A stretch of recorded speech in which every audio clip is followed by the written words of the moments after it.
तिसऱ्या दिवसाच्या दुसऱ्या सत्राचं इथं आता सुरुवात होते आहे। संत श्री गजानन महाराजांची कृपा आपल्या परिसरावर आपण ती अनुभवत आहोत, त्याची प्रचिती वारंवार घेत आहोत। या भूमीमध्ये जी सुफलता आहे, या भूमीमध्ये जी सुपाच्छता आहे, ही जी भूमी आहे, या भूमीतून अनेक वेगवेगळ्या ज्याला काय म्हणू आपण कौशल्याची व्यक्तिमत्व बाहेर पडतात। त्यापैकी एक व्यक्तिमत्व आहे, खरं म्हणजे त्यांचं वय जरी लहान असलं तरी त्यांच्या अभ्यासामुळे, त्यांच्या अध्ययनामुळे, त्यांच्या वैराग्य वृत्तीमुळे आपल्या सगळ्यांचे ते लाडके झालेले हरिभक्त परायण जितेंद्र महाराज पंडित हे या सत्राचे आताचे वक्ते आहेत। आपले वक्त्यांचं इथं आगमन झालेलं आहे आणि अत्यंत चिंतनीय असा विषय महाराजांचा आहे। साधूचे अंतरंग दर्शन। बहिरंग दर्शन तर आपल्याला साधूचं घडत असतं, बाह्य रूपानं आपल्याला खरा साधू फसवत असतो। समर्थ श्री गजानन महाराज ज्या घरी जायचे किंवा जिथं रस्त्यानं जायचे तर बाहेर वर पाहणाऱ्याला हा व्यक्ती पिसा वाटायचा, परंतु आतला जो गाभा आहे, आतलं जे अंतरंग आहे, तो अभ्यासू, अध्ययनशील किंवा ज्याची साधना व्यवस्थित आहे अशाच व्यक्तीला ते ओळखू येत होतं। त्यामुळे बाह्य रूपानं महाराज बऱ्याचदा लोकांना फसवायचे, पण जो खरा सच्चा गुरुचा चेला आहे तो बरोबर तिथे शोधून घेतो आणि बरोबर तो त्यांच्या पायी राहतो। मग तो काशीहून येणारा गोसावी असू द्या किंवा श्री क्षेत्र काशीला दशग्रंथी वेदाचा अध्ययन करणारा आत्माराम बुवा असू द्या, एकदा का त्यांनी त्या अमृताचं पान केलं की तो त्यांना सोडणारच नाही। आणि म्हणून अशा सद्गुरूचं अंतरंग दर्शन कसं असतं, बाह्य रूपानं आपण साधू ओळखू शकतो किंवा बाह्य रूपानं आपल्याला कोणी फसवू शकतो, पण खरं अंतरंग दर्शन, साधूचं अंतरंग दर्शन हा वेगळा असतो। ते चालते ज्ञानाचे बिंब, तयांचे अवयव ते सुखाचे कोंब, येर माणूस पण ते भांब लौकिक भागो। हा अलौकिकाचा भाग आणि लौकिकाचा भाग या दोघांच्या मधला हा जो फरक आहे, जी दरी आहे, ती अभ्यासू, अध्ययनशील आणि सद्गुरु कृपावंत व्यक्तीच जाणू शकते। आज बऱ्याचशा गोष्टी अशा असतात की ज्या आपल्याला कळत नाही आणि त्या कळत नाही म्हणून आपण सोडून देतो, परंतु बऱ्याचदा त्याच्यामध्ये खूप तत्वांश वाया जातो। म्हणून आपल्याला ज्याला ते कळलं किंवा जो त्या मार्गाचा अध्ययन करतो अशा व्यक्तीकडून हे समजून घेतलं पाहिजे। आणि आज आपल्यासाठी जरी आपल्या गावचे असले, कधी कधी काय असतं की आपल्या जवळचं जे असतं ना तर त्याची आपल्याला फारशी किंमत नसते। बाहेरच्या दूरच्या तीर्थाला आपण थोडंसं जास्त मान देतो, पण आपली सोनाई अशी अविरत वाहत असते जिने आपल्या पिढ्यानपिढ्या पुष्ट केलेल्या असतात, ते सुद्धा आपल्यासाठी तीर्थच आहे। तशी आपल्या गावात सद्गुरू नाईक दादांच्या कृपेनं पुनीत झालेली अनेक व्यक्तिमत्व आहेत, त्यामध्ये एक नाव आहे हरिभक्त परायण जितेंद्र महाराज पंडित। मी गव्हाड साहेबाला आणि दत्ता भाऊला विनंती करतो, रमेश भाऊला विनंती करतो की आदरपूर्वक महाराजांना व्यासपीठाकडे आपण घेऊन यायचे। दत्ता भाऊ महाराजांजवळची ज्ञानेश्वरी घ्या हातामध्ये आणि रमेश भाऊ आणि गव्हाड साहेब हरिभक्त परायण जितेंद्र महाराजांना व्यासपीठाकडे आपण सन्मानाने घेऊन येऊ। आज अतिशय पुनीत दिवस आहे, पुण्यपावन दिवस आहे की आपल्या लाडक्या राजाची जन्मजयंती आज आहे। छत्रपती शिवाजी महाराजांचं पूजन जितेंद्र महाराजांनी करावं अशी मी त्यांना विनंती करतो।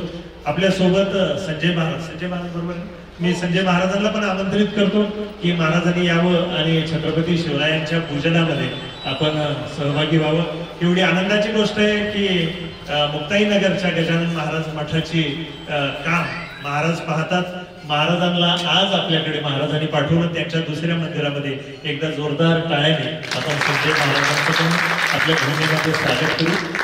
छत्रपती शिवाजी महाराज तो दुसरा हार आहे।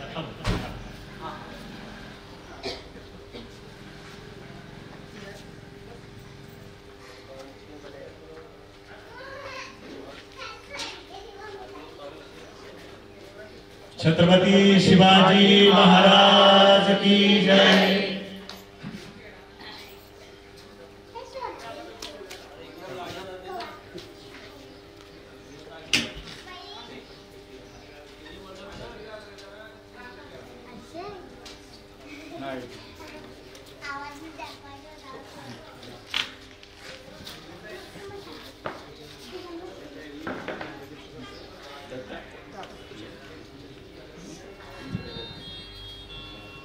संभाजीनगरहून आपल्याकडे पाहुणे म्हणून आलेले, मला आपलं आडनाव हांडे साहेबांना मी विनंती करतो की त्यांनी हरिभक्त जितेंद्र महाराज पंडित यांचं सत्कार करावा, सन्मान करावा.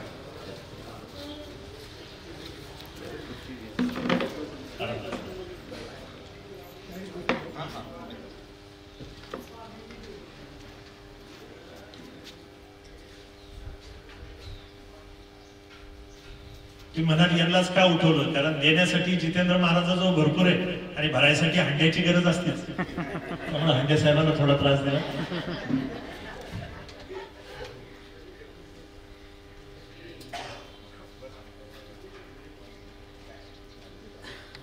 अनंत कोटी ब्रह्मांड महाराजाधिराज योगिराज परब्रह्म सच्चिदानंद भक्त प्रतिपालक श्रीगाव निवासी समर्थ सद्गुरु श्री गजानन महाराज की जय.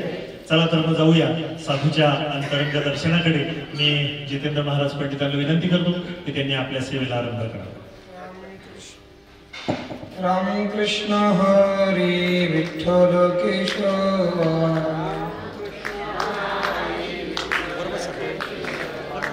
रामकृष्ण हरी विठ्ठल केशव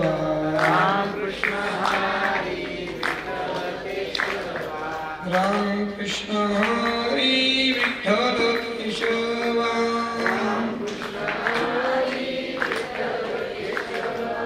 रामकृष्ण हरी विठ्ठल केशव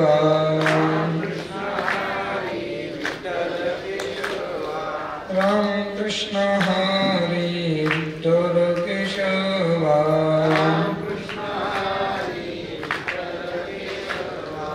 रामकृष्ण हरी विठ्ठल केशव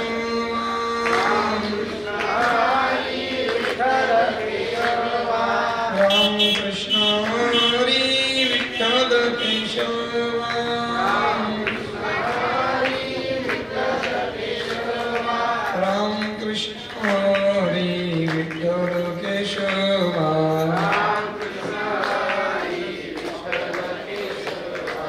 कुंडली कवरधारी विठ्ठल श्री ज्ञानदेव तुकाराम समर्थ सद्गुरु श्री गजानन महाराज की जय.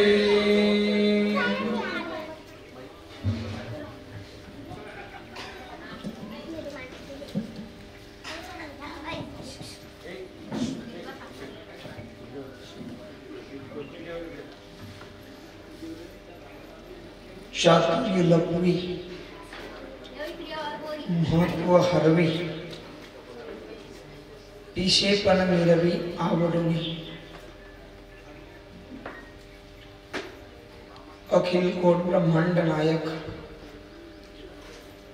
आणि जगन्नियंता पंढरदीश पांडुरंग परमात्म्याचे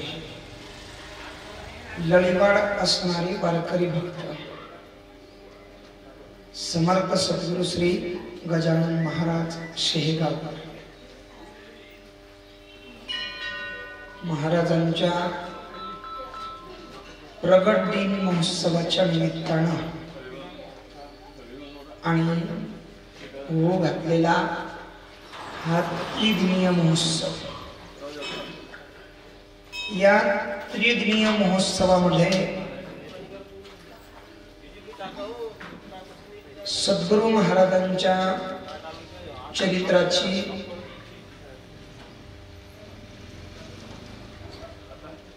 तसंच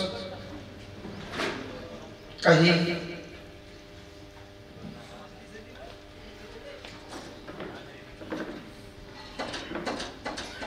व्याख्यानांचे या ठिकाणी आयोजन केलेलं आहे आणि त्याच्यामध्ये सद्गुरु महाराजांच्या सेवेकरता माझ्याकडे आलेला जो विषय आहे तो विषय आहे साधूचं अंतरंग. कारण जगात प्रत्येकाला गरज आहे ती समाधानाची, आणि समाधानाची गरज असलेल्या प्रत्येक दुःखी जीवाला समाधान सुख जर त्या ठिकाणी प्राप्त करून घ्यायचं असेल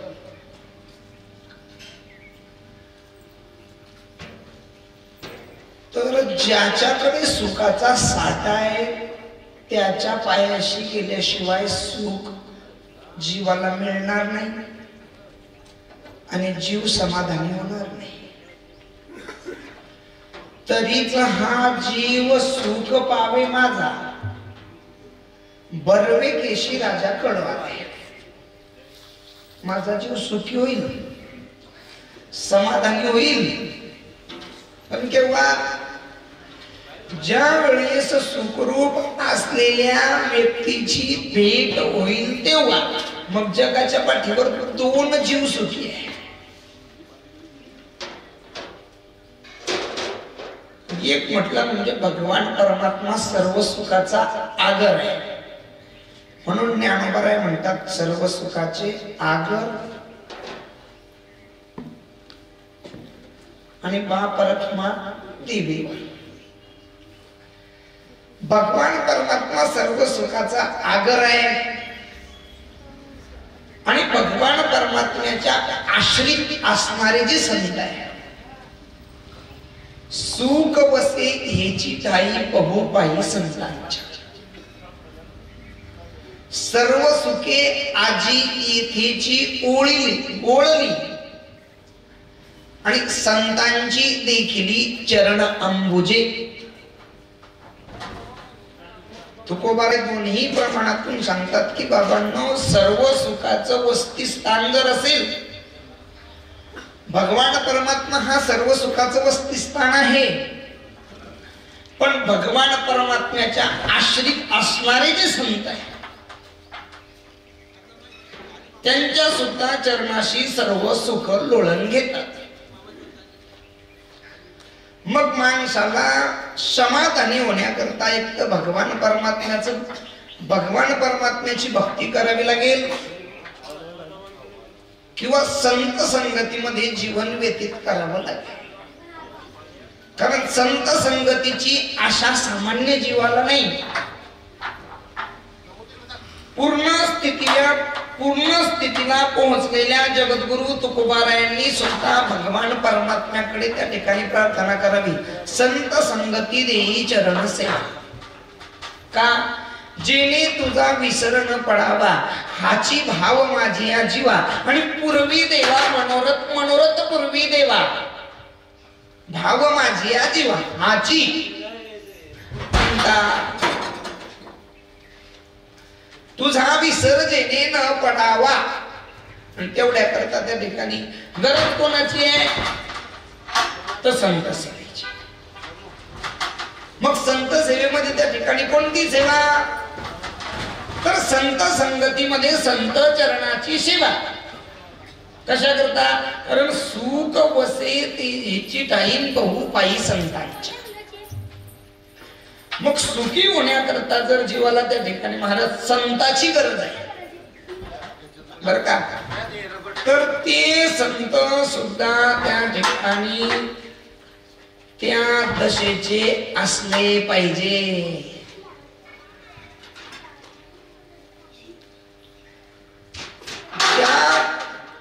जिथे आपल्याला जी वस्तू घेण्याकरता जायचंय त्या दुकानात ती वस्तू मिळाली पाहिजे. जी वस्तू घ्यायची त्याच वस्तूच्या दुकानात जीवानं गेलं पाहिजे. घ्यायचे पेढे पण मनुष्य जर जोड्याच्या दुकानात गेला तर ऐकता तुम्ही? घ्यायचे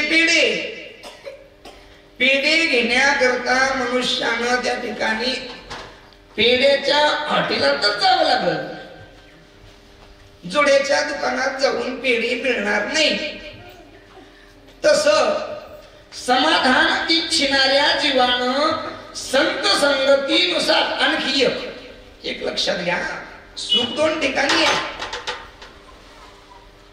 एक भगवान परमात्मा सुखरूप आहे आणि एक संतांच्या चरणाजवळ सुख आहे. पण लक्षात घ्या, भगवान परमात्मा सुखाची वाटप करत असताना बर का भगवान परमात्मा सुखाची वाटप करत असताना भगवान परमात्म्याजवळ भेद आहे. भगवान परमात्म्याजवळ भेद आहे, संताजवळ मात्र तो भेद नाही. कोणता भेद आहे भगवान परमात्म्याजवळ? भगवान परमात्मा भक्तालाच जवळ करतो, कारण त्यानं सांगितलेलं आहे माझं कर्म आहे परित्राणाय साधन. दुसरं विनाशायचे दुष्कृता. पहिलं माझं कर्तव्य जन्माला येण्याचं, साधूचं रक्षण परित्राणाय साधन. दुसरं माझं काम आहे विनाशायचे दुष्कृता, म्हणजे दुर्जनाचा नाश करणे. पण तिसरं काम आहे धर्म संस्थापनार्थाय,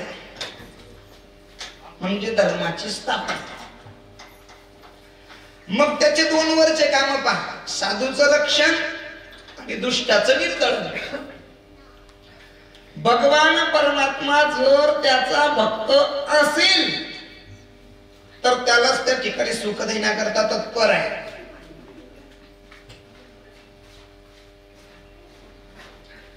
भक्ता राखे पायापाशी दुर्जनाशी संवारी. म्हणजे भगवान परमात्मा भक्त सज्जना करवी उभवी गुढी. सज्जना करताच त्या ठिकाणी सुखाची गुढी उभारणार आहे.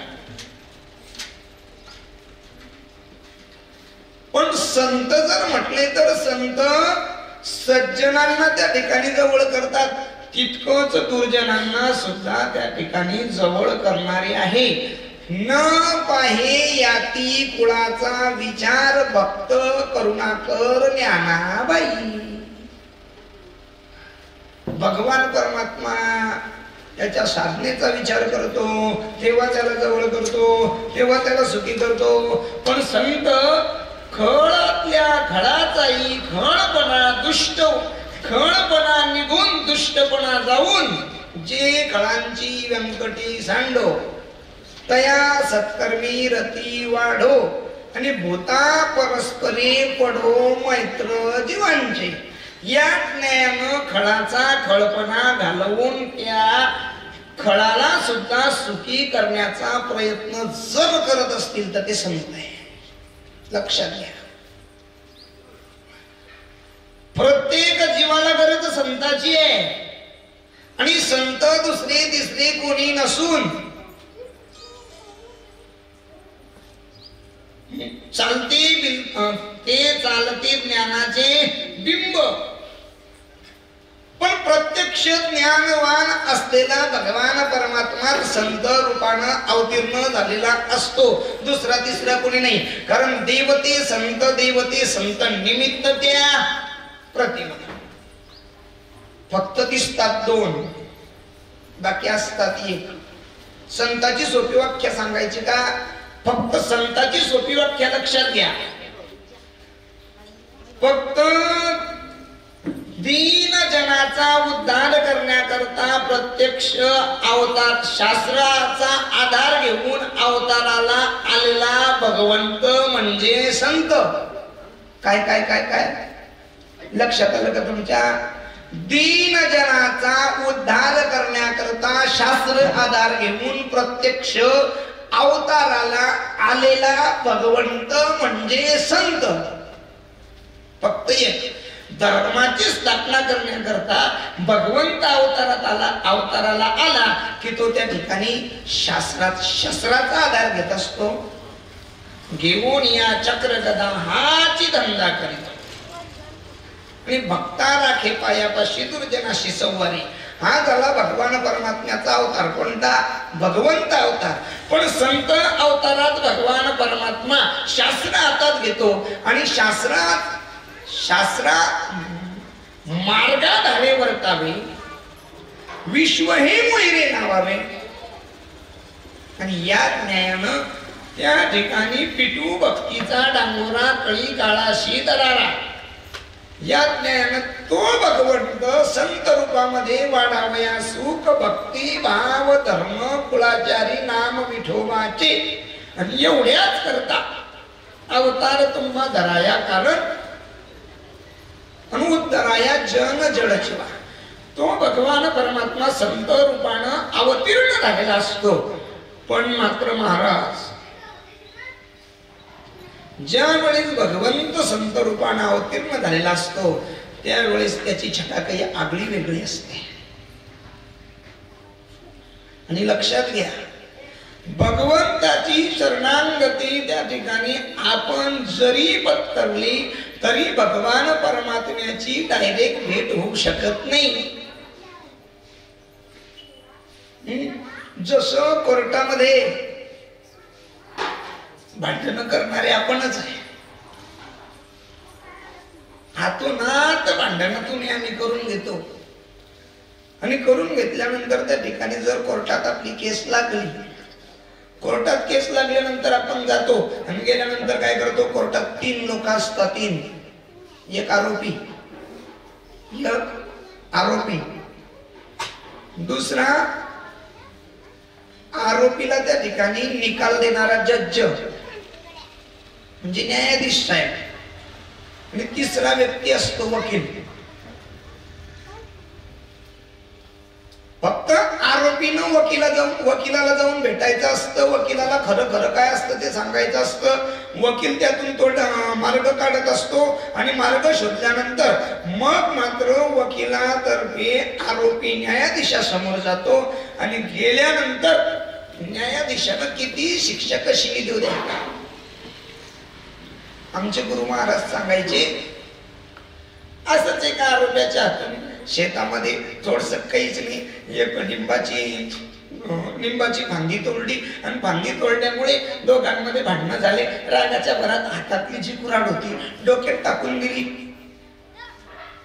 झालं. तो माणूस गतप्राण झाला.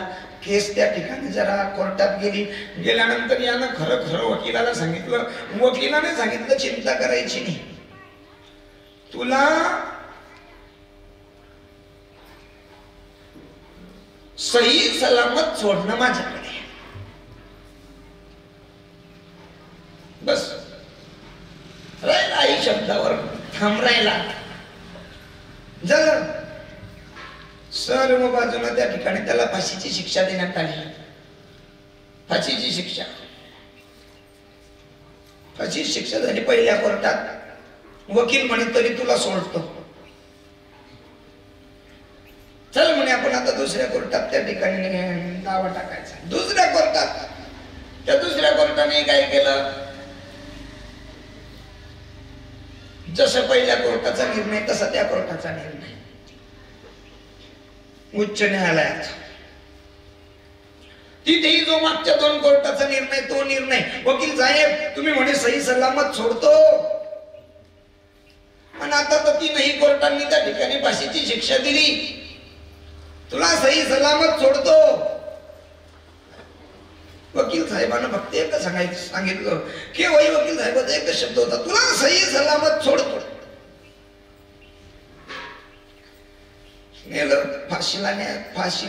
फाशीला द्यायची वेळ आली. फाशीचा जो तो फास होता तो त्याच्या गळ्यात टाकला आणि गळ्यात टाकल्यानंतर तो वकील साहेब आता फाशीचा फास गळ्यात पडला म्हणे चिंता करू नको, तुला सही सलामत सोडतो.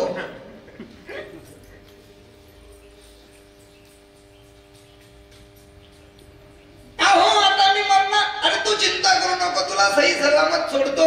लटकवलं आणि लटकवल्यानंतर लगेच वकील साहेब म्हणे साहेब थांबा थांबा थांबा थांबा थांबा, शिक्षा काय म्हणे फाशीची. म्हणे तुम्ही आत्ताच्या आत्ता त्याला पटकन सोडा. फाशीची शिक्षा होती, फाशी देऊन झाली. आणि जर त्या ठिकाणी तुम्ही याला जर फाशीवर दिल्यानंतर हा जर मेला तर माझा आरोपी तुम्ही फाशी देऊन मारला म्हणून मी तुमच्यावर त्या ठिकाणी अमुक कलम नुसार अमुक दावा भरू शकतो.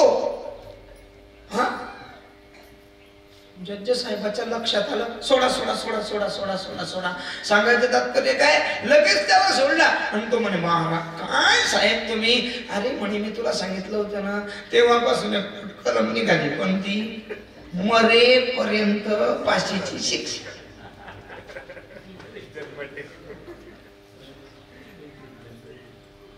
मधला शब्द निघालाय कोणता, मरेपर्यंत फाशीची शिक्षा. नुसती फाशीची शिक्षा नाही, म्हणजे लक्षात घ्या, दृष्टांत हा नुसता सिद्धांत समजण्याकरता आहे. हे जसं सामान्य असणाऱ्या वकील साहेबाला भेटल्यानंतर जजेपर्यंत माणूस पोहोचतो आणि त्यांनी दिलेली शिक्षा, आणि ती सुद्धा चातुर्यानं जर त्या ठिकाणी वकील साहेब जर महाराज त्या शिक्षेलाही तर त्या शिक्षा सुद्धा बदलवू शकत असतील तर हा तर सामान्य विषय हो. पण जगतरूपी त्या ठिकाणी आरोपी सर्व जीव आणि सर्व जीवांची साक्ष देणारे त्या ठिकाणी वकील नाम संत, पण त्या प्रत्येक जीवाच्या कर्माचा हिशोब घेऊन आणि त्याला शिक्षा करणारा भगवंत, त्या भगवंताच्या जवळी कसा जीवाला न्यायचा, म्हणजे काय, नष्ट पापी खट खळ विषयी दुराचारी जसा असेल तसा त्या जीवाला भगवंतापर्यंत जर पोहोचवत असेल तर तो कोण, संत. भगवान परमात्म्याजवळ सुद्धा त्याची साक्ष जर कोण देत असेल तर ते कोण, संत. म्हटलंय नाथ महाराजांनी, संता विना प्राप्ती नाही, आणि ऐसे वेद देती गोय. म्हणून हरी प्राप्तीशी उपाय धरावे संताचे ते पाय. मग ज्या संतांचे पाय धरून भगवान परमात्म्याची ओळखी करायची आहे ते संत ओळखता आले पाहिजे. मूळ मुद्दा लक्षात घ्या. ज्या नावेत बसून त्या ठिकाणी आपल्याला ऐल थडीवरून पैल थडीला जायचंय, ती नाव योग्य बसण्यायोग्य आहे का हे लक्षात आल्याशिवाय नावेत बसणं योग्य नाही. नाहीतर जर त्या ठिकाणी ती नाव जर अगोदरच छिद्रयुक्त असेल आणि आपण ओलवे मारून त्या नावेत बसलो, केव्हा त्या छिद्रातून पाणी शिरल आणि केव्हा त्या ठिकाणी ती नाव बुडवून देईल सांगता येत नाही. म्हणून ज्याचा आधार घेऊन त्या ठिकाणी जायचंय त्याची तपासणी झाली पाहिजे. कारण ते भगवंताची प्राप्ती करून देणार आहे. ते असमाधानी जीवाला त्या ठिकाणी समाधान प्राप्त करून देणार आहे. ते दुःखी जीवाला त्या ठिकाणी सुख देणारे आहे. मग जर माणूस व्यवहारामध्ये एखादी वस्तू जर घ्यायची असेल, एखादी वस्तू जर घ्यायची असेल तर ती वस्तू घेताना 24 वेळेस पारखून घेतो. 24 वेळेस, एक वेळेसच नाही भाऊ.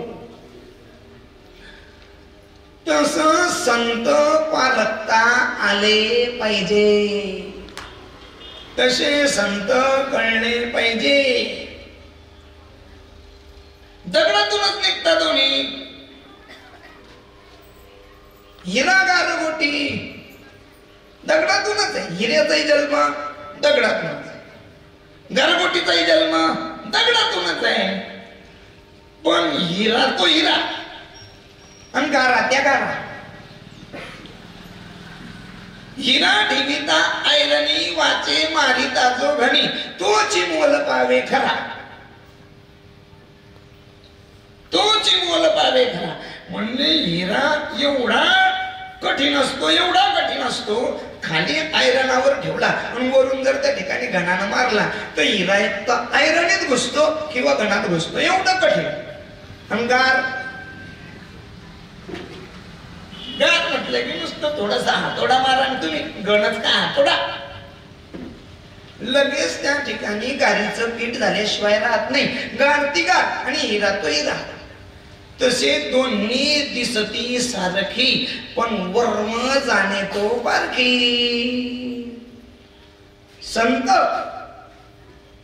आणि असंत दोन्ही सारखे दिसतात, दोन्ही सारखे दिसतात. आणि एक सांगू का, मग आमचे गुरु महाराज म्हणायचे की संत ओळखण्याकरता फक्त दोनच लोक लागतात.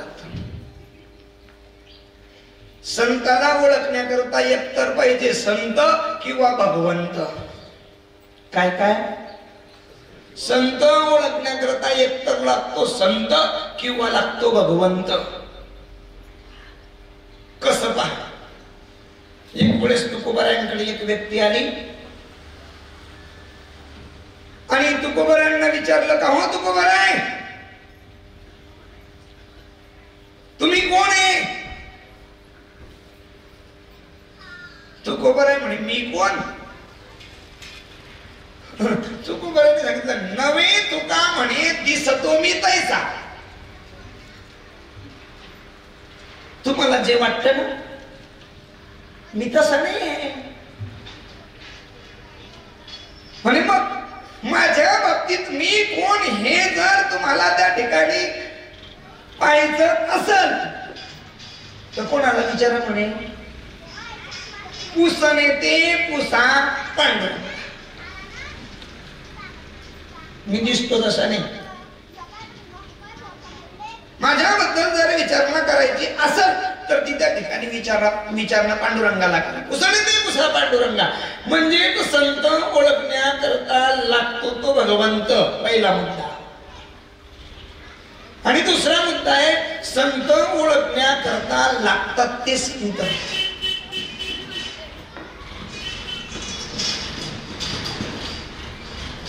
संत ओळखतात ते फक्त संतांना. संत संतांना ओळखू शकतात. याच्यावरही तुकोबाराय बोलतात.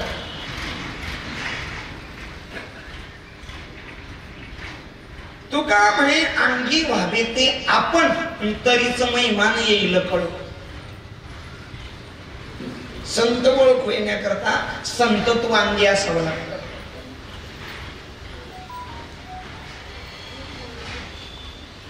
संतांना ओळखण्याकरता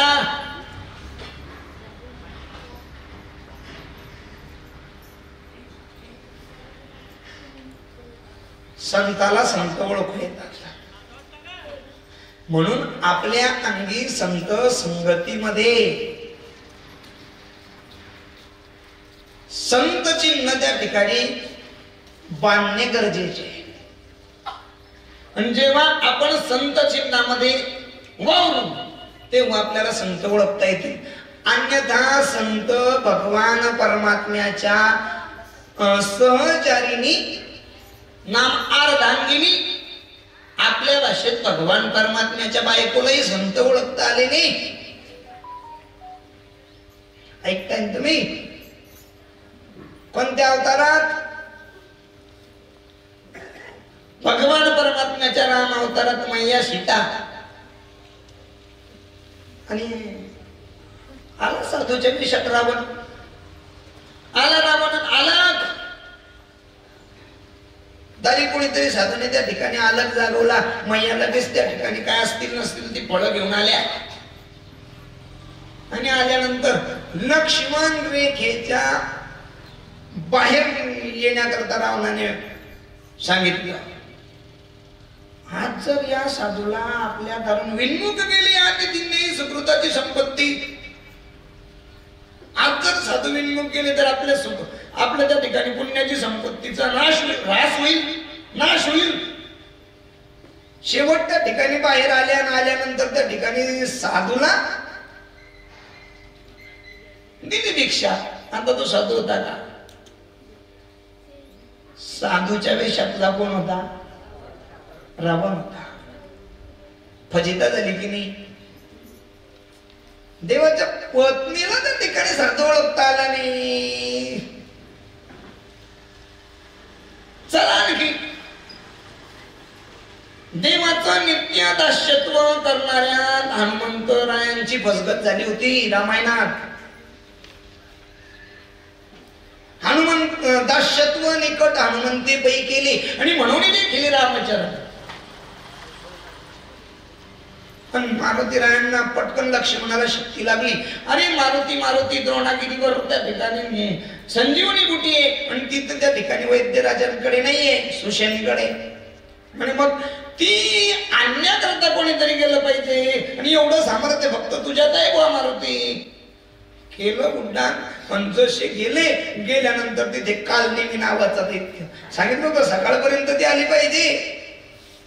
रस्त्यामध्ये कालनेमीने मारुतीला आडवा होऊन साधूच्या वेशात बसला रामनामाचं चिंतन करत. तर तो कालनेमी सुद्धा मारुतीरायाला ओळखता आला नाही. मारुतीराय सुद्धा रामनामाच्या चिंतनावर त्याच्या भारावून गेले आणि तिथे डुलत बसले आणि त्याच्या नादी लागले. तेव्हा वेळ लक्षात आलं की आपली वेळ खातोय. आणि तेव्हा मारुतीराय मग त्याचे पाय धरून त्याला चांगला प्रसाद दिला. नंतर आपलं कार्य करण्याकरता गेले.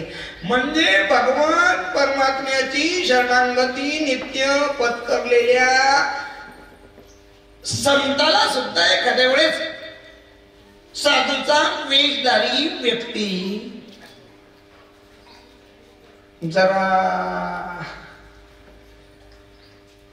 माणसाला गोत्यात आणू शकतो. बरं, एकाच जन्माची सहचारिणी होती का भगवान परमात्म्याची? एकाच जन्माची पत्नी होती म्हणजे सीता.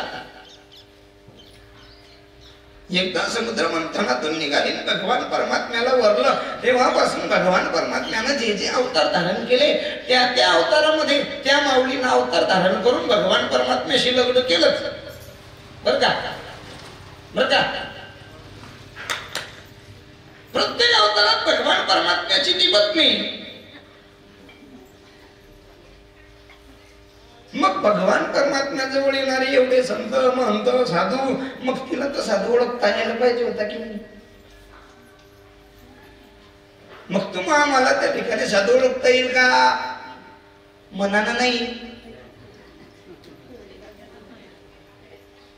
तुम्हा आम्हाला साधू ओळखता येईल पण साधू ओळखण्याकरता त्या ठिकाणी जरा दोन मार्ग आहे. साधूची ओळखी करण्याकरता साधूच्या संगतीतूनच साधूची ओळखी करायची. आपण साधूच्या संगतीतून साधूची ओळख करून घेत नाही. मग आपण मनोमार्गाने साधूची ओळख करायला जातो आणि ज्ञानोबा म्हणता मनोमार्गे गेला तो. म्हणून मनोमार्गाने साधू ओळखायचं नाहीये.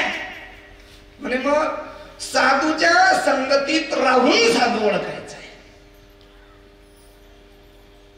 संतांच्या संगतीत राहून संत ओळखायचा आहे. काही काही जन्मभर संताजवळ राहता हो, जन्मभर.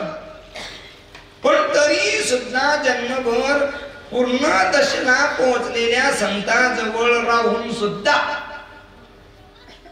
गाईच्या काखेतल्या गोचिडाप्रमाणे गंमत होते भाऊ.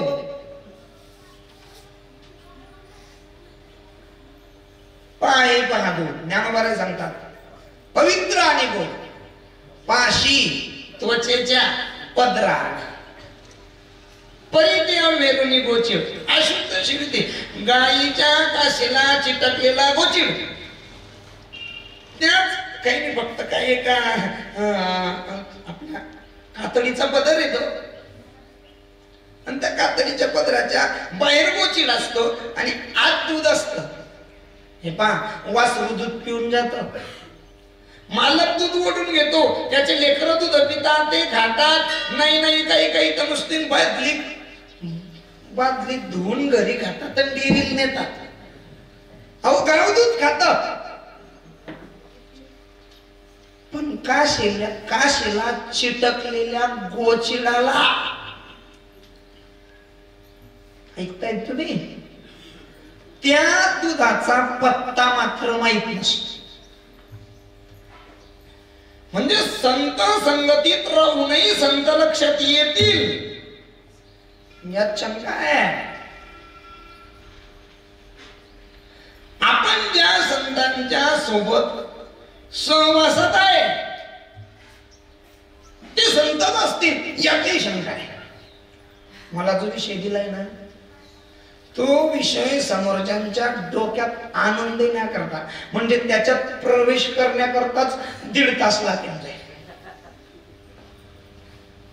म्हणजे विषय असा आहे आपला की विषय आपला 3-3 तासाचं प्रवचन 7 दिवस चालत साधूच्या अंतराने.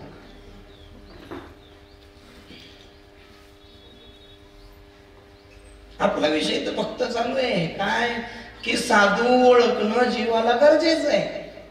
का गरजेचं आहे? आणि साधू ओळखता आला पाहिजे. आपण साधू जवळ राहूनही साधू ओळखू येत नाही, आणि ओळखल्याशिवाय तर पर्याय नाही. कारण समाधानी व्हायचं आहे.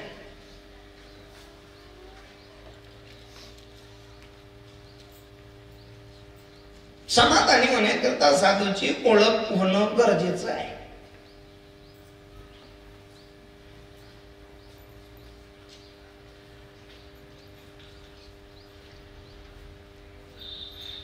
संत संगतीने थोर लाभ झाला, मोह निरसला मायादीप. कारण त्यांच्याकडे एक शक्ती आहे, आपणासारखे करीती तात्काळ नाही काळ वेळ तयार. साधू जवळ ती शक्ती, म्हणून साधू ओळखणं गरजेचं आहे. साधू ओळखण्याकरता साधू करवीच साधू ओळखला पाहिजे. कारण साधूलाच साधू ओळखता येतो. आपला हाही मुद्दा लक्षात असू द्या.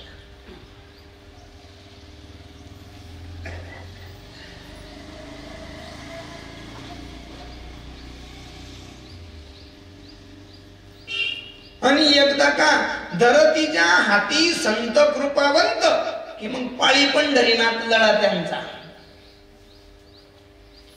प्रत्येक जीवरूपी आरोप्याला भगवान परमात्म्याजवळ पोहोचवणारे साधूच आहे. त्यानं कसंही कर्म केलेलं असू द्या, त्याच्या कर्मबंधनाची बेडी तोडणारेही साधूच आहे. आणि भगवान परमात्म्याचंही मन वळवून त्याचा उद्धार करणारे साधूच आहे. पण ते साधू ओळखणं कठीण आहे. कारण संत सांगतात समुद्र नदी नोये पहिला,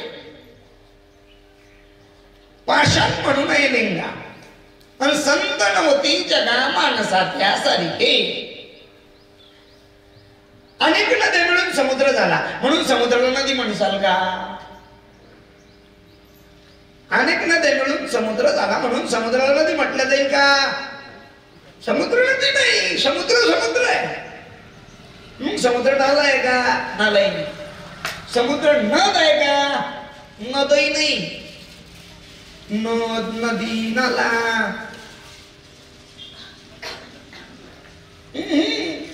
समुद्र तो समुद्रच. अहो बुवा, आमच्याच गावाच्या खाणीतून एक दगड काढून आणला, आमच्याच गावातल्या पाथरवटानं त्याला त्या ठिकाणी छनी हातोड्याच्या साह्यानं ठोकला भलं मोठं शिवलिंग केलं. प्राणप्रतिष्ठा झाली. प्राणप्रतिष्ठा झाल्यानंतर दगड आहे तो म्हणसाल का? पाषाण म्हणून आहे लिंगा. वास्तविक पाहिलं तर कशाच आहे? आपल्या समोर त्या ठिकाणी कुठून आणलाय? आपल्या डोंगरातून आणलाय. आपल्या समोर पाथरवटानं ठोकून घडवलाय. म्हणून मग त्याला त्या ठिकाणी पाषाण म्हटल्या जाईल का? पाषाण म्हणून आहे लिंगा. तसं संत नवती जगा माणसाच्या सारखे. मग माणसासारखे दिसतात म्हणजे माणसं आहे का? भक्त दिसतात. मात्र वेगळेच काहीतरी असतात आणि ते वेगळं त्यांच्यात काय आहे ते शोधणं म्हणजे संतांचे अंतर. त्यांच्यातलं जे वेगळं आहे ना ते शोधणं. नाही तर मग टिळे टोपी माळा देवाचे गबाळ तू कोकराय म्हणता हे तर प्रत्येकाचं बोल आहे. ते म्हशीची दलाली करणारे टिळे टोपी माळा टिळे टोपी आणि माळा झोपीत नाही तुम्ही.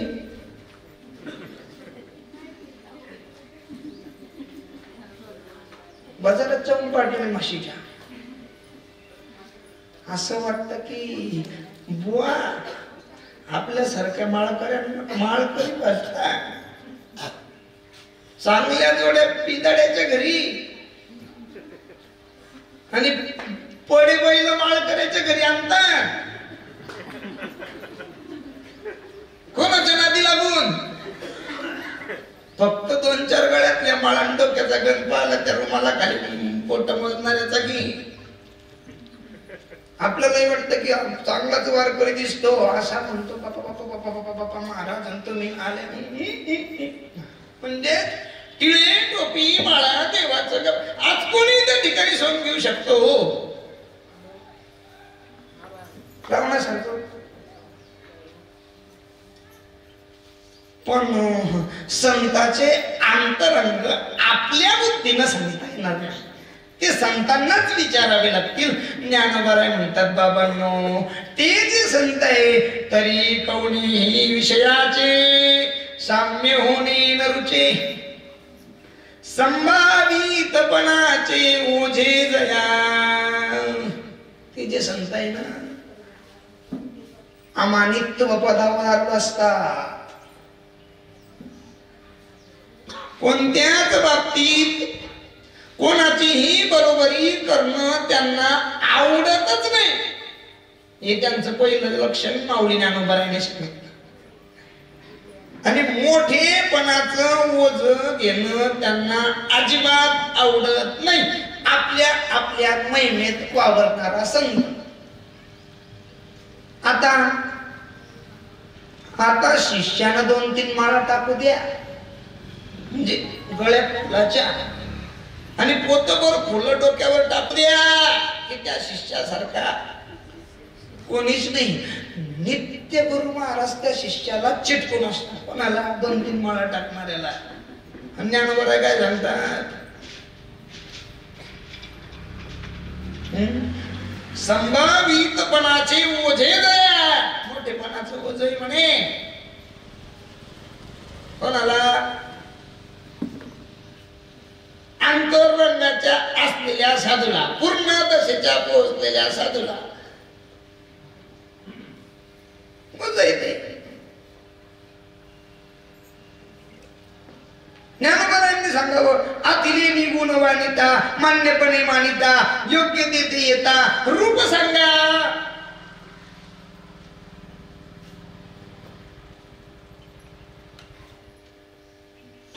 अरे म्हणे बाबा त्यांच्या अंगी असलेल्या गुणाचं वर्णन जरी एखाद्यानं केलं आणि ते योग्य जरी वर्णन असलं आणि जर त्यांना मान द्यायला आपण लागलो तर ते मानण्याजोगी पात्रता असून सुद्धा तो मान घ्यायला पुढे येत नाही. कोण ते संत दिसतात आपल्यासारखे दिसतात आपल्यासारखे भासतात आपल्यासारखे. आपल्याला वाटतं मान घेतात त्यांना काही घेण टाक.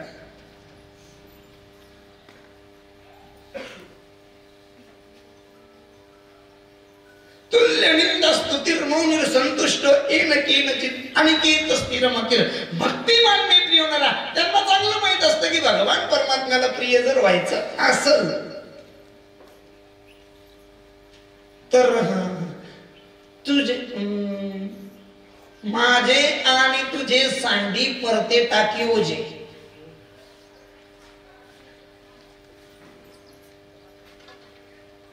कोणाला त्यांना माहित असतं बाह्य लक्षणं सुद्धा आहे संतांची. बाह्य लक्षण आपण थोडक्यातच पाहिली. पण अंतर लक्षणातला साधू आणि या स्थितीला कधी पोहोचतो, तर मात्र या स्थितीला पोहोचण्याकरता त्या साधूला अगोदर झुंजार व्हावं लागतं. बरं बा, झुंजार व्हावं लागतं. झुंजार झाल्याशिवाय त्या साधूला या स्थितीला पोहोचता येत नाही. झुंजार म्हणजे कोण? झुंज देणारा. मग का महाराज साधूलाही झुंज द्यावी लागतं का? आणि मग साधूलाही झुंज द्यावी लागते. कोणाशी? साधूचं युद्ध आहे, रात्रंदिवस महायुद्धाचा प्रसंग. आंतरबाह्य जग आणि मन. जनाकडे तर त्याचं लक्षच नसतं. त्या जनी अजान भक्ती करायला येत नाही. तो साधू जन काय बोलतं त्याच्याकडे लक्षच देत नाही. तो काय म्हणे असे जन नाही काढतही काही यात नाही ना, तो साधू वावरत असतो. पण बाह्य जगाशी तो संबंध ठेवत नाही. पण अंतर मनाशी मात्र त्याची नेहमी झुंज असते. आणि त्याच मनातून काम क्रोध विकार सहा, काम क्रोध लोभ मद मत्सर दंभ अहंकार, हे जे षडविकार आहे, षडवैरी आहे, यांच्याशी त्याची झुंज चालू असते. कोणाची? त्या साधूची. आणि म्हणून अंतर्दशेचा साधू जगाशी न झुंजता, तुम्ही आणि जगाशी झुंजतो. तुमची आमची झुंज जगाशी आहे. तुमची आमची झुंज बांधावरून आहे. तुमची आमची झुंज माना करताय. तुमची आमची झुंज कशा करताय? हे लौकिक मान्यते करताय. साधू लौकिक जगतामध्ये त्याला माहितीये की सर्व नित्य आहे, ब्रह्म सत्य आहे. आणि ती ब्रह्म वस्तू आपली करण्याकरता साधूचे प्रयत्न असतात. आणि त्याच साधूला त्या ठिकाणी महाराज ती वस्तू सापडते. म्हणून ते बाह्य जगताशी झुंज देण्यापेक्षा बाह्य जगताशी जर झुंजच द्यायची असती तर मग ज्ञानोबरायांनी त्या ठिकाणी विशोबा काकानं जी जोडी पाडून टाकली, ते पीठ पुन्हा वापरू नये म्हणून पायदळी तुडवलं, त्यांच्याशीच भांडत बसले असते जन्मभर.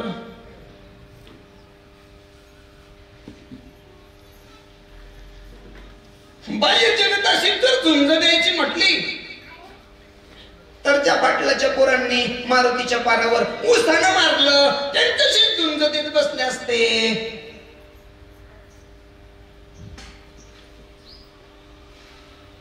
बाह्य जगतानं केलेला माणूस स्वीकारायचा म्हटला तर जिथे सोन्या नाण्याचे अलंकार घालून भरजरीच्या शाली अंगावर टाकल्या तिथे पोळ्याच्या बैलासारखं साजवणं म्हटलंच नसतं. कोणाचे विषय कोणाचे? ज्या समर्थ सद्गुरु गजानन महाराजांचा प्रगट दिन महोत्सव आहे त्यांच्या बाबतीत साजवलं की नाही? महाराज दागिने कमी घातले होते का? आताचा शिष्य 9 ते 10,000 ग्रॅम झाल्यानंतर, लाख रुपये तोळा झाल्यानंतर 5 ग्रॅमची अंगठी गुरुच्या हातात घालणार नाही. महाराजांना घरी नेऊन आणि काय केलं? दाई बोटात अंगठ्या, कडे,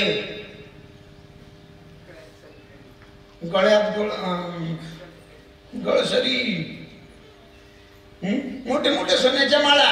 कोणाच्या? महाराजांच्या गळ्यात. अंगावर भरभरीची शाल, पुढे तबकात सोनं, तबकात दक्षिणा, तबकात त्या ठिकाणी पेढे लाडू. महाराजांनी सांगितलं म्हणे अरे माझ्या अंगाला ओझ होतंय म्हणे.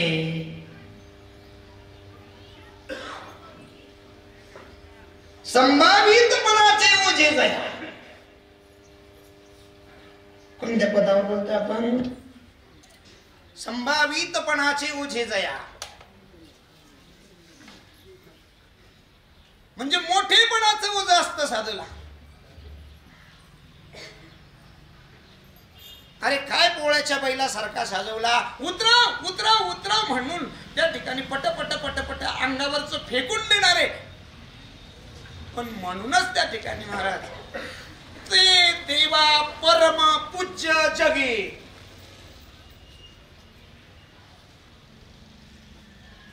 म्हणून ज्ञानोबरायांच्या योग्यतेचे झाले, म्हणून तुकोबरायांच्या योग्यतेचे झाले. कोण? समर्थ महाराज. ज्ञानोबारायांनी सांगितलेल्या साधूच्या लक्षणातल्या एकेका लक्षणात जसेच तसे बसतात ते महाराज. म्हणून साधू ओळखायचा असतो तो साधूच्यात संगतीतून. म्हणून महाराज कळतील ज्ञानोबारायाच्या ज्ञानेश्वरीतून. महाराज कळतील, महाराजांची योग्यता कळेल तुकोबारायांच्या गाथेतून. महाराजांची योग्यता कळेल नाथ महाराजांच्या गाथेतून. महाराजांचा त्या ठिकाणी महाराज अधिकार करतो तो नाथ महाराजांच्या भागवतातून. साधू साधू शिवाय कळणार नाही. ते गजबजो लागे कैसा व्याधी रुदला मृगू जैसा का बाही तरता वळसा दाटला देवी. कोणी जर त्या ठिकाणी त्यांच्या मोठेपणाची महती गायला लागली. आता जग कसं आहे बुवा, स्तुतिप्रिय आहे, स्तुतिप्रिय.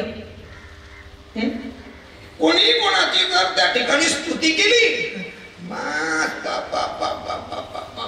स्तुती प्रिय जगतामध्ये स्तुती केली की चांगला माणूस पगळून जातो. आणि पूर्ण दशेचा साधू कोणी स्तुती केली की जसा तो पारण्याच्या जाळ्यामध्ये एखादा हरण सापडलं की ते कसं गुंतल्यानंतर तळमळ तळमळ तळमळ करत, तसं कोणी स्तुती केली की त्या. आणि एक सांगू का बुवा, साधून जगाने केलेल्या स्तुतीवर भाळू नये. जगानं केलेल्या स्तुतीवर जर साधू भाळला भगवंत अंतरला.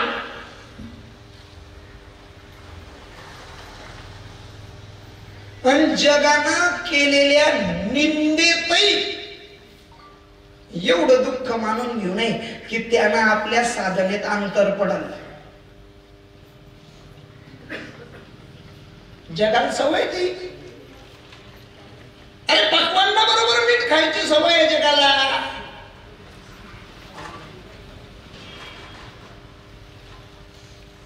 ऐकताय तुम्ही?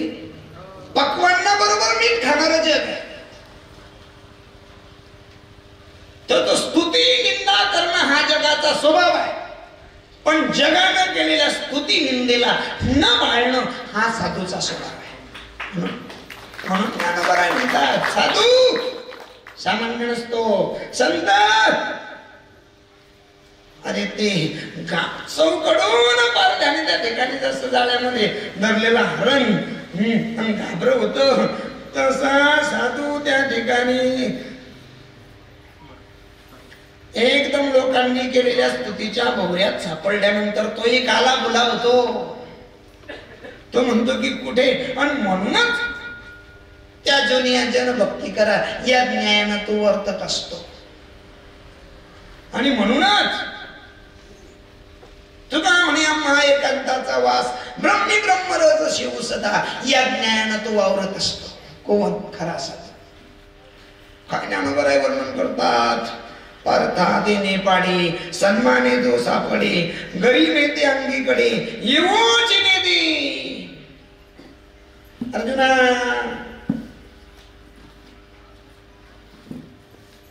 लोकांनी दिलेला सन्मान त्याला संकट वाटतं आणि तो मोठेपणा तो साधू अंगाकडे येऊ देत नाही. म्हणजे थोडक्यात लक्षात घ्या, आम्ही मोठेपणासाठी धडपडतो आणि दशेचा साधू मोठेपणाच्या दूर पळतो. जगमान्यता ही त्या साधूकडे हे त्या साधूला त्या ठिकाणी अजिबात आवडत नाही. महाराजांना जर जगमान्यता आवडली असती तर महाराजांच्या दर्शनाला गर्दी व्हायला लागल्यानंतर महाराज पिंपळगावच्या शिव मंदिरात जाऊन दडून बसले नसते.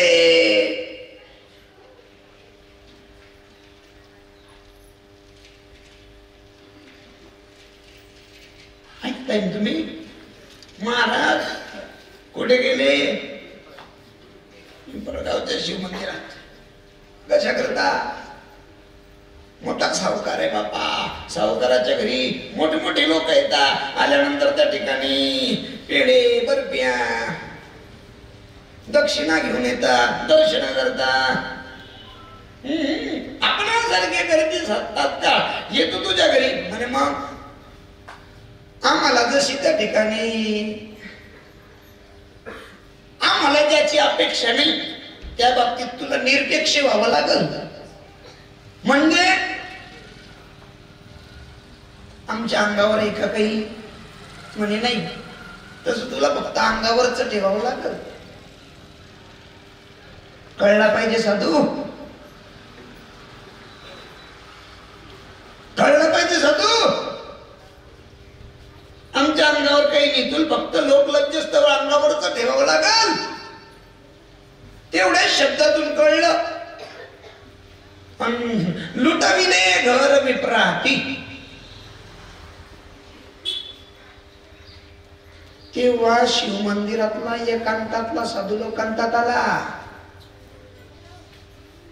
आपल्या योग्यतेत बसणारा आहे म्हणून आणू शकला. तुम्ही आम्ही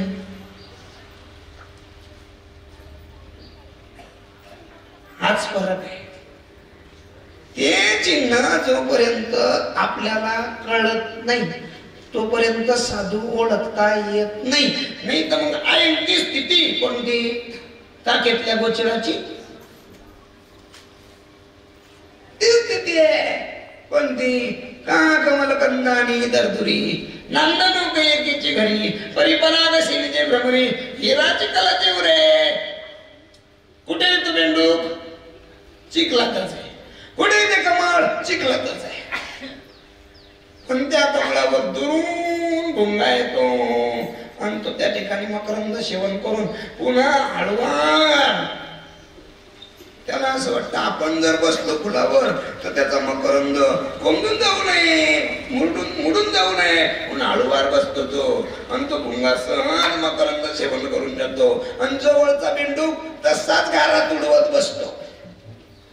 तसं काही काही वेळेस साधूला दूर दूरचे येऊन ओळखून जातात आणि जवळचे मात्र साधूचे आती परिचयात आवत नाही. यात नाही साधूच्या दूर असला साधू तो साधू.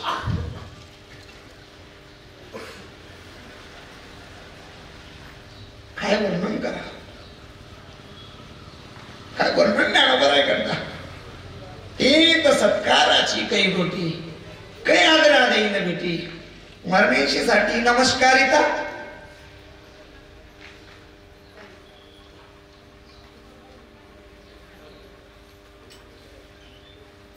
कोणी जर त्या ठिकाणी पूजा करायला आलं, अरे वाचस्पती ती पाळे सर्वज्ञता तरी जोडे परी वेडीवे माझी तडे मैमे वेणे. ज्ञान किती सामान्य ज्ञान, अरे वाचस्पती इतकं ज्ञान.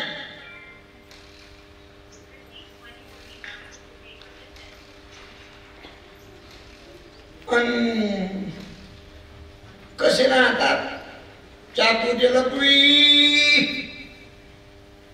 महत्वारवी आणि पिशे पण मिरवी आवडोनी.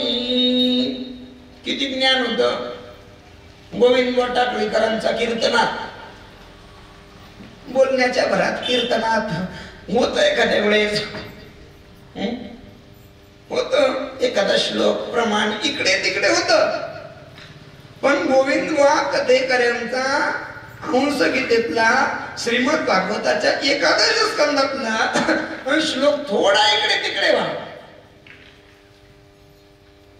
आणि मोठ्याच्या शिव मंदिराच्या बाहेर बसलेल्या महाराजांनी ओ बाबा श्लोकाचा शब्द व्यवस्थित उच्चारा, श्लोकाचा उच्चार व्यवस्थित करा सांगावा. कोणी कोणी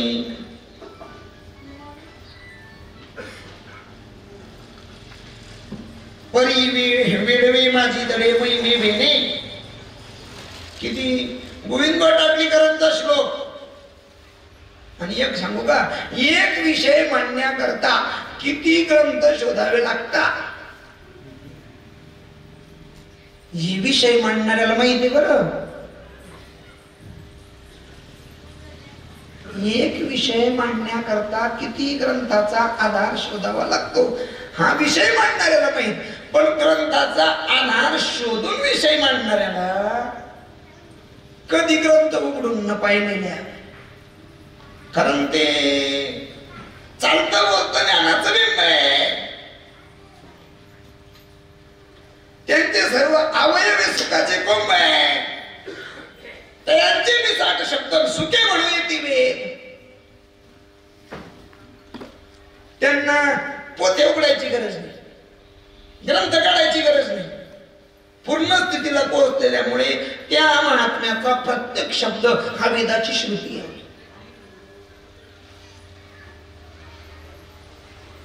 त्यांनी ते सांगावं कोणाला? गोविंदबुवांना. त्या काळातले त्या परिसरातले प्रसिद्ध बुवा.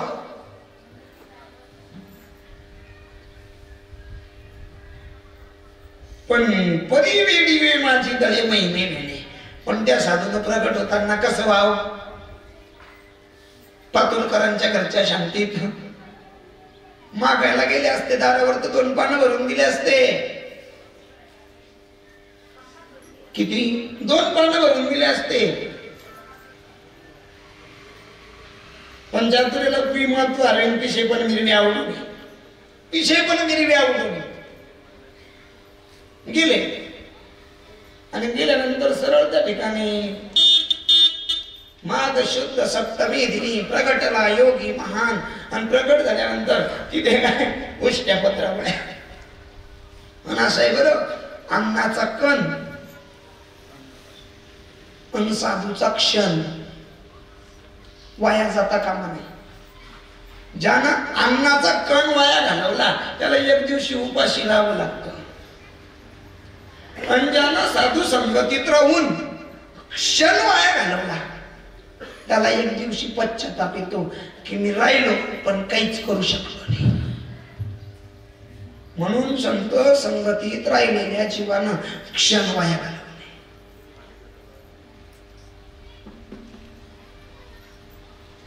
सांगायचं होतं की अन्नाचा कण वाया घालू नये. पत्रावळीवरचे काय असतील नसतील, कोणाचा उष्ट असेल, लहान लेकराचा असेल, मोठ्याचा असेल, लहान्याचा असेल, कोणाचा असेल,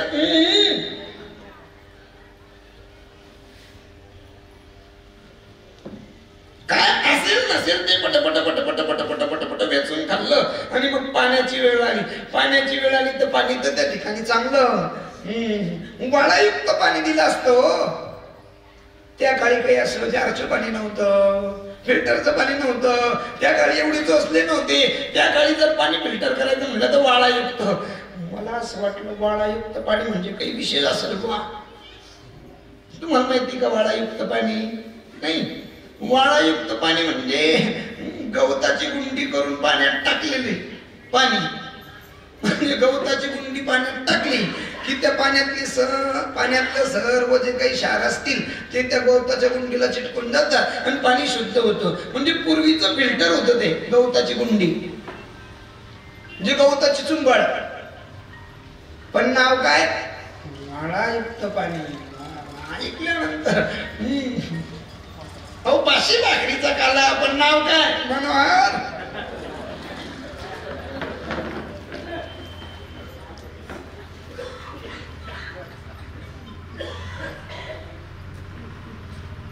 त्या काळी त्या समारंभात नसल का वाळायुक्त पाणी? दिलं नसतं का? पण ज्यांनी ज्यांनी ज्यांनी पत्रावळीवरचे शीत वेचून खाल्ले त्यांना संत चमत्कार करत नसतात, चमत्कार करतात ते संत नसतात. पण मात्र संतांच्या क्रियेतून चमत्कार घडल्याशिवाय राहत नाही.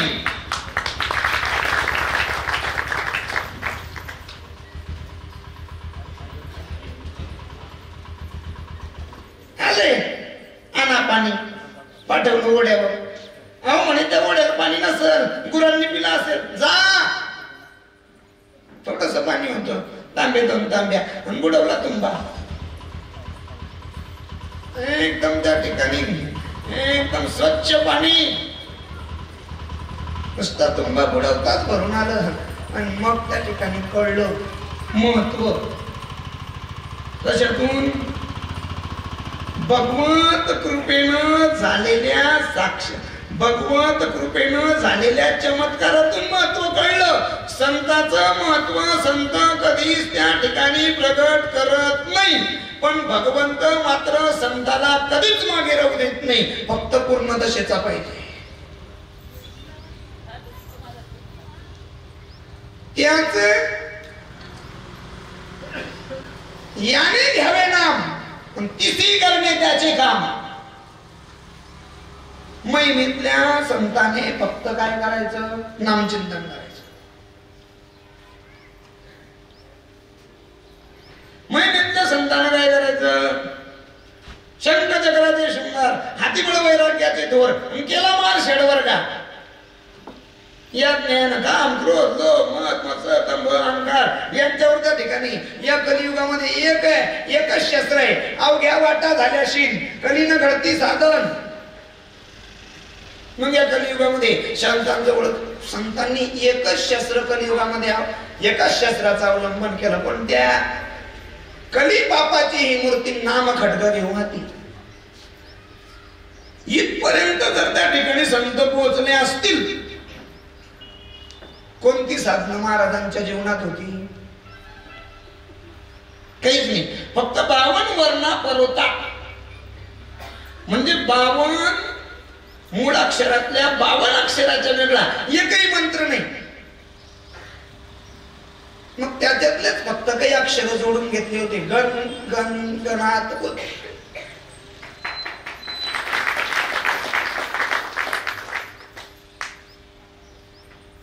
बावन वर्णातून किती शब्द?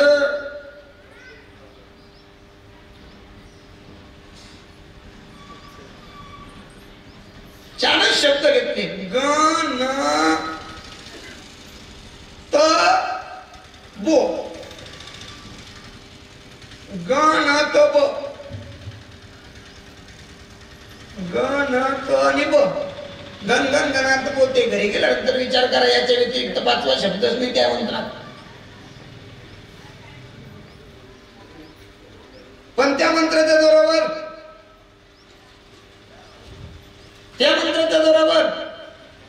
भास्कर पाटलाचे विहिरील पाणी, त्या मंत्राच्या जोरावर भास्कर पाटलाच्या श्राद्धाच्या वेळेस कावळे. अहो माणसाचं ऐकत नाही. हो अहो या जगामध्ये शिष्य गुरुच ऐकत नाही. बापले कसं ऐकत नाही? गुरुला एवढी शिष्याची असते. बापा बापा बापा बापा बापा बापा बापा बापा बापा. पण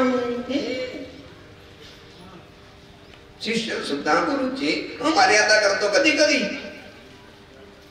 पण त्यांच्या आज्ञेत कावळे कशाच्या जोरावर? कशाच्या जोरावर? महिमेच्या जोरावर. तरी सुद्धा अशा क्रियेतून संत कळतात. बाकी संत म्हणते की ते त्या ठिकाणी महाराज पेरणीचा असणार. त्यांचा महिमा ते पडू देत नाही, कारण त्यांनी शास्त्राचं तात्पर्य घेतलेलं असतं. 3 जन्माचं ज्ञान असणारे संत, आणि हे संत कोणाजवळही त्या ठिकाणी आपलं तोंड उघडत नाही. चातुर्य लक्ष्मी महत्व हरवी असं कुठेही त्या ठिकाणी त्यांच्या चातुर्याची सीमा चातुर्याचं प्रदर्शन मांडून बसत नाही संत. 3 जन्माचं ज्ञान होतं. किती? पहिल्या जन्माचं ज्ञान होतं, पहिल्या भरत जन्माचं ज्ञान होतं, दुसऱ्या हरण जन्माचं ज्ञान होतं, तिसऱ्या जन्माचं ज्ञान होतं. पण लक्षात एकच घेतलं, आता जर त्या ठिकाणी म्हणे माझं चातुर्य जर दाखवत बसलो, बाप लग्न करून देईल, लोकांची लग्न लावत बसावं लागल. चांगल्या प्रकारे कर्म केलं, चांगल्या प्रकारे कर्म केलं, पुन्हा लेकरं बाळ होतील आणि त्यांच्यात गुंतलो तर 4था जन्म घ्यावा लागेल. म्हणे मग पहिल्याच पायरीवर पाय द्यायचा नाही. चातुर्य लक्ष्मी महत्व आहे, चातुर्य लक्ष्मी महत्व आहे. संतांचं लक्षात. पहिलीच पायरी काय? बापानं मुंज करायचं ठरवलं. मुंज करायचं तर गायत्री मंत्र पाठ पाहिजे, आणि मग बापानं शिकवला गायत्री मंत्र. पण म्हणे आज जर गायत्री मंत्र म्हटला तर पुढच्या पायऱ्या दिसत होत्या. काय? आज गायत्री मंत्र व्यवस्थित म्हटलं तर पुढच्या पायऱ्या दिसत होत्या. कोणत्या?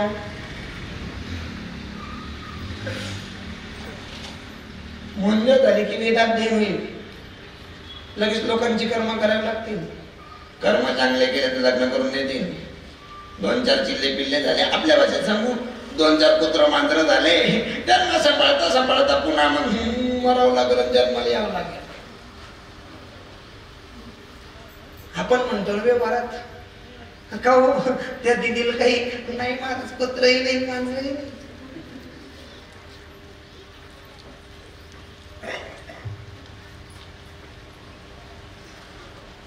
सांगायचं तात्पर्य व्यवस्थित मंत्रही म्हटला नाही. कशी तरी बाप्पाने मोंज केली, बाप वारला, आई सत्य केली, बहिणीचं लग्न झालं, सावत्र भावांमध्ये वावरले. पण स्थिती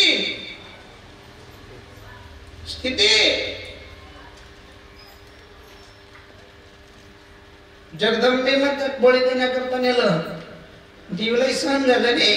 साधूवर होणारा अन्याय, महिमेत राहणाऱ्या साधूवर होणारा अन्याय भगवंताला सुद्धा सहन होत नाही, तरी तोंड उघडलं नाही. अरे मरणाच्या दारात गेले तरी तोंड उघडलं नाही,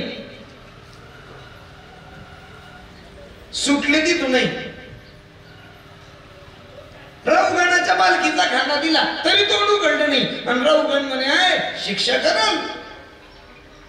मग आता ब्रह्म जिज्ञासा प्रगट झालेल्या रावगणावर कृपा करण्याकरता मग पूर्ण स्थितीला पोहोचलेल्या महात्म्यानं आपलं लपवलेलं चातुर्य प्रगट केलं आणि महत्व त्या ठिकाणी मग दाखवलं. कोणाला शिक्षा करणारे रे राजा तू? या दयाला तू शिक्षा करणारे तू मी नाही, आणि जो मी आहे तू त्याला काहीच करू शकत नाही. नैनम चंदंती शस्त्राने नैनम दहती पावा.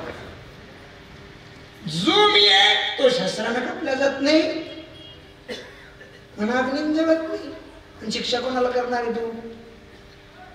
आणि तेव्हा त्या ठिकाणी चातुर्य महत्व कळालं. एका वेड्या महिमेत राहणाऱ्या साधूचं आणि मग रावगणानं पाय धरले आणि बवाटवीचं वर्णन ऐकून उद्धार झाला. म्हणून महिमेत राहणाऱ्या साधूची भेट घ्या आणि उद्धार करून घ्या. महिमेत राहणारा साधू केव्हा कळेल? संतांच्या लिखाणातून, संत वाङ्मयातून ज्या दिवशी त्या साधूंची योग्यता कळेल आणि त्या योग्यतेतून ते साधू मिळण्याची त्या ठिकाणी ज्या दिवशी प्रबळ अशी इच्छा होईल आणि प्रबळ इच्छेपोटी साधूची भेट भगवान परमात्मा घालून दिल्याशिवाय राहणार नाही.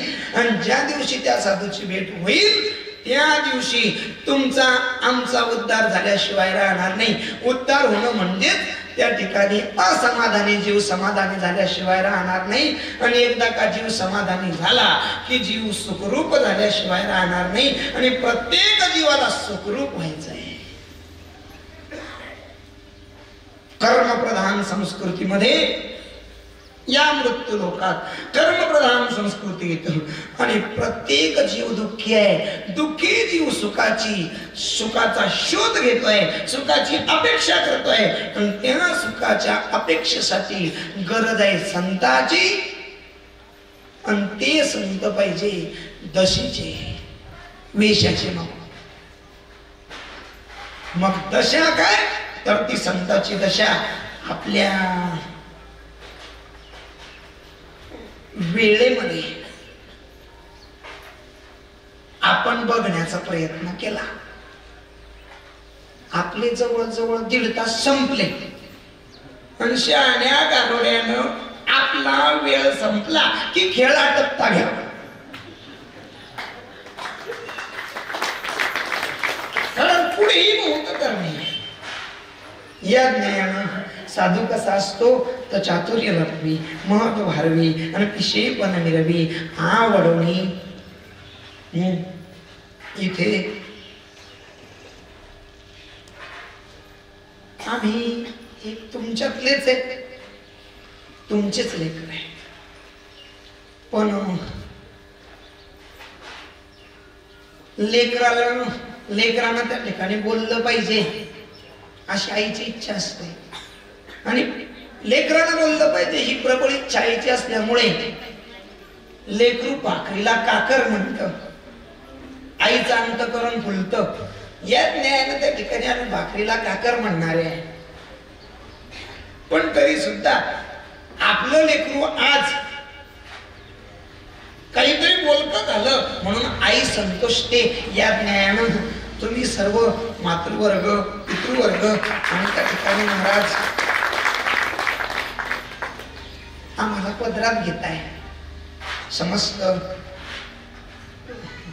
सद्गुरु समर्थ सद्गुरु श्री गजानन महाराज परिवार असेल. आणि त्यातल्या त्यात विशेष म्हटलं म्हणजे सोयगावचं कोणतंही लेकरू बोलकं झालं की आमच्या नाथ महाराजांना अति आनंद होतो.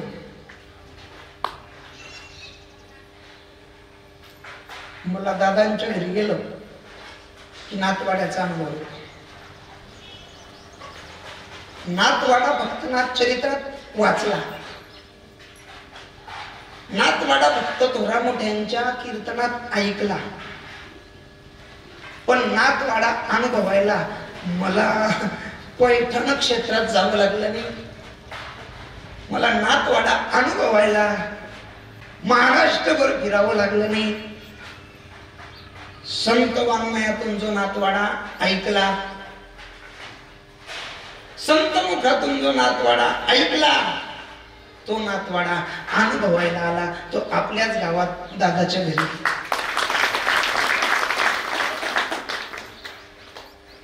जसं नाथ महाराजांच्या घरची स्थिती होती तशी पूर्ण स्थिती. आणि लक्षात असू द्या, ब्राह्मण असणं हे सोन्याहून पिवळं आहे. पण ब्राह्मण असून भक्त असणं हे सोन्याला सुगंध येण्यासारखं आहे. बरं,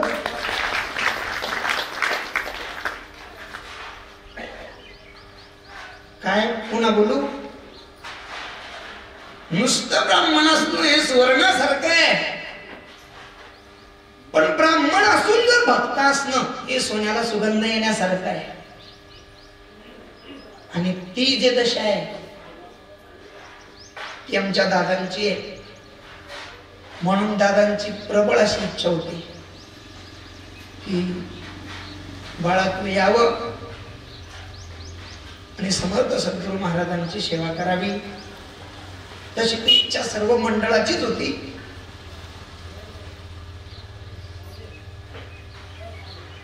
दादांनी ती प्रगट केली.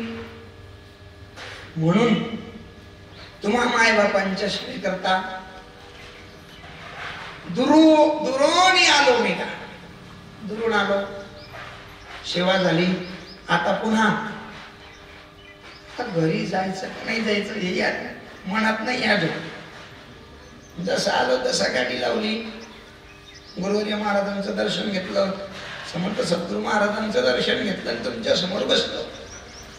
पुन्हा 7 वाजेच्या कीर्तनाला आंधळ्याला जायचं आहे आणि आपली वेळ संपलेली आहे, जवळजवळ पूर्ण वेळ संपलेली आहे.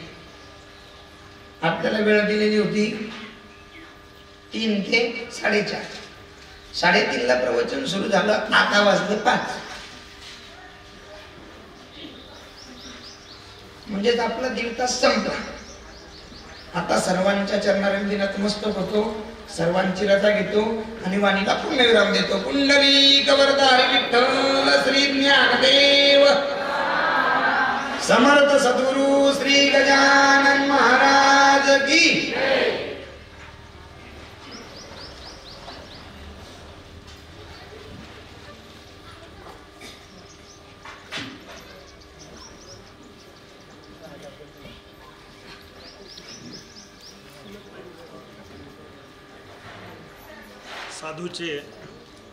साधूचे अंतरंग हे काय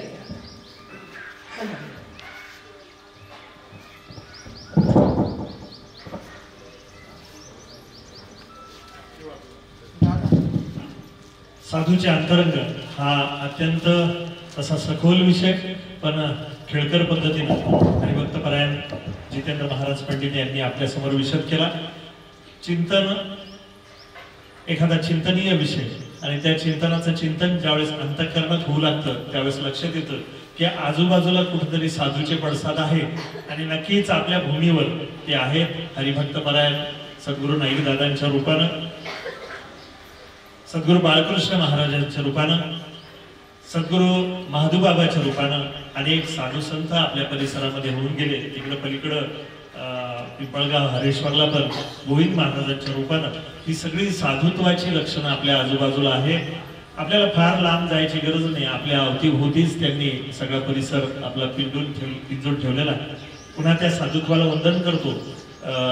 हरिभक्तपरायण जितेंद्र महाराज पंडित यांचा सत्कार करण्यासाठी मी आपले गुरुबंधू रमेश भाऊ यांना मी आचरण करतो. मंडळाजी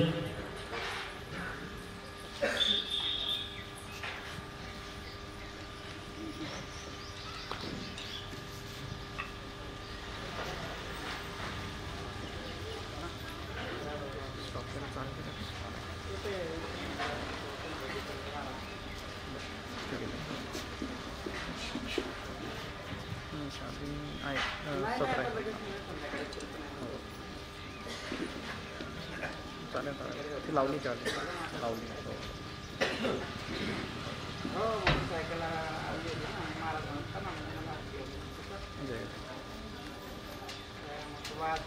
समर्थ सद्गुरु श्री गजानन महाराज की जय. अनंत कोटी ब्रह्मांड नायक महाराजाधिराज योगिराज परब्रह्म सच्चिदानंद भक्त प्रतिपालक शेगाव निवासी समर्थ सद्गुरु श्री गजानन महाराज की जय. जितेंद्र महाराजांसोबत आलेले हरिभक्तपरायण संजय महाराज जे की गजानन महाराज मठाचं काम पाहतात. योगायोगे आपल्याकडं श्री महाराजांची सेवा करणारा सेवक या निमित्तानं आज त्यांचं येणं झालं. न सांगता येतो तो अतिथी, या न्यायानं आपण अतिथीचा सत्कार करूया. मी सुधीर नानांना विनंती करतो की त्यांनी हरिभक्तपरायण संजय महाराज यांचा सत्कार करावा. करून आपण हे गरज ना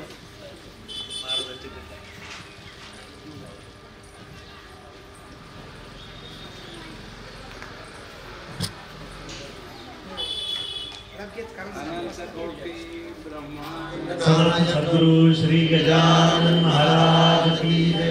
अनंत कोटी ब्रह्मांड नायक महाराजाधिराज योगिराज परब्रह्म सच्चिदानंद भक्त प्रतिपालक शेगाव निवासी समर्थ सद्गुरु श्री गजानन महाराज की जय।